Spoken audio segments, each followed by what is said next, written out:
Tom Holland, in recent interviews for Spider-Man Brand New Day, has come out and said that there is still one character, one person who does remember who Peter Parker is. Many fans' go-to answer for this is the Hulk. We now know, of course, that the Hulk is back in this movie, Savage Hulk. We've been waiting to get him back forever. But just because Bruce Banner doesn't remember who Peter Parker is, it does not mean that the Hulk wouldn't remember who he is. Because remember, the Hulk has been dormant this whole time. And it is clear that they are technically separate entities.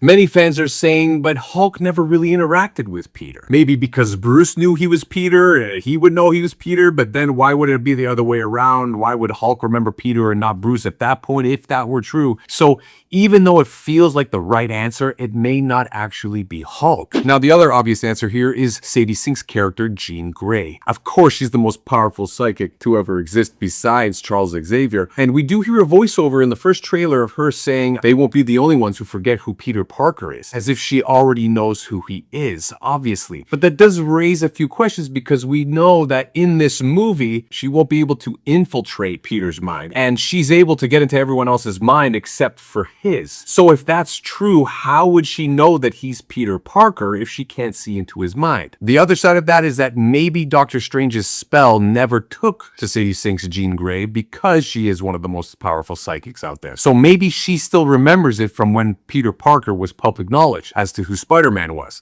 But let's go even further than that. We know that a piece of the symbiote has been left into the MCU. We know that it may likely still make its appearance in this movie. We don't know if that's the actual reason why Peter is changing just yet, but it could be an end credit scene, which has been rumored to be the death of Peter Parker and the symbiote coming to revive him. And that's where we're going to see Peter take on the black symbiote suit. And Venom from the movie before No Way Home, when he sees Spider-Man on television, he's like, oh, that guy, as if he knows. Now, we also know that that's because the symbiotes are connected to the hive mind, and the hive mind would know about everything else that has happened in the multiverse, not just the one universe. So it would be interesting to see that it might be the symbiote's Venom that does still remember who Peter Parker is. But I still don't think it's even that. I think it's someone much more familiar who we're all grazing over here. I think that it actually could be Steve Rogers. Now you may say, well, what do you mean? Steve Rogers was in the 616. Why would the spell not have worked on him?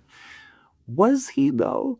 Remember, Doctor Strange's spell is only limited to the 616 universe. It did not make everyone in the multiverse forget who Peter Parker is, even though that's a common misconception. It did sever that connection between the multiverse and the 616, so Andrew Garfield and Tobey Maguire, of course, I mean, they know who themselves are as Peter Parker, but they would still remember this Peter Parker. So it is apparently only limited to the 616. And if that is true, what if someone was off universe during that time? Even though they're from the 616, like Steve Rogers, what if Steve Rogers was not in that universe when Strange did the spell? Now, for those of you who don't know, the plot leaks for Avengers Doomsday that many insiders have confirmed and reported on is that at some point Loki, who became the god of stories, came to visit Steve where he was living out his life with Peggy and warned him of what was going on with the pruning of timelines and the multiversal collapse. So in doing so, moved Steve Rogers to another universe, which is said to be the 828. The 828, of course, is the Fantastic Four's universe. And these are where all these awesome theories about Steve being in the 828 have come from, because we never really knew what happened to Steve Rogers. We just see him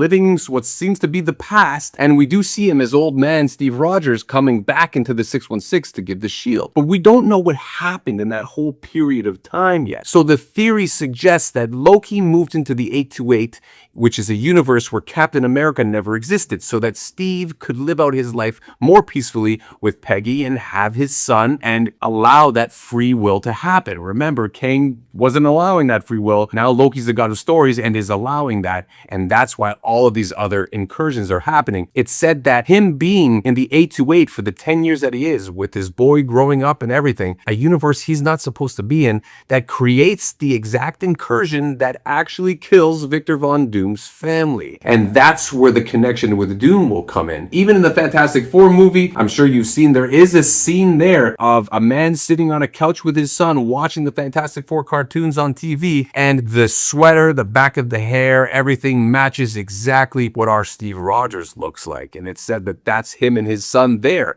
A little bit more proof that he is in the 828, which I'm sure will be what the reveal is. How does this fit into Brand New Day? I don't think that Steve Rogers is going to be in Brand New Day, the movie itself, but I do believe in that end credits scene, it could be a situation where, you know, we hear Steve's voice, or hey kid, it's been a while, and we see him turn and it reveals that it's Steve Rogers. Or it could be a scenario where Steve Rogers, as we know, is going to be interacting with the Fantastic Four and the New Avengers back in the 616, and it may be a situation where he's like, where's Peter in all of this? And they might be like, who's Peter? And then he'll be like, Spider-Man? They might say, we don't know who Spider-Man is. And he will be perplexed as to what has happened. But he, of course, would still remember him, because if he was off-universe and in the 828 at the time of Doctor Strange's spell, then he would absolutely not be affected by that spell and would absolutely remember who Peter Parker is. And I personally think that that would be a great and even better twist, because in the end, what's really more awesome than Steve Rogers being a part of all of this? And never mind this nostalgia bait thing, it is quintessential that it is centered around Steve Rogers with everything that's happening. Anyways, you let me know who you think it is that Tom Holland is suggesting here. Do you think it's more likely Hulk, Jean Grey, Venom, or Steve Rogers? And don't get stingy with the answers. Like, write out the paragraphs of why you think it might be this person over that person. I welcome it. I want to nerd out about it in the comments with you guys. I always appreciate your comments and you watching this channel. If you haven't already, please subscribe to the channel, hit that notification bell for live updates. And of course, I'm Pauly. This is Pauly's Perspective, and as always, thanks for nerding out with me.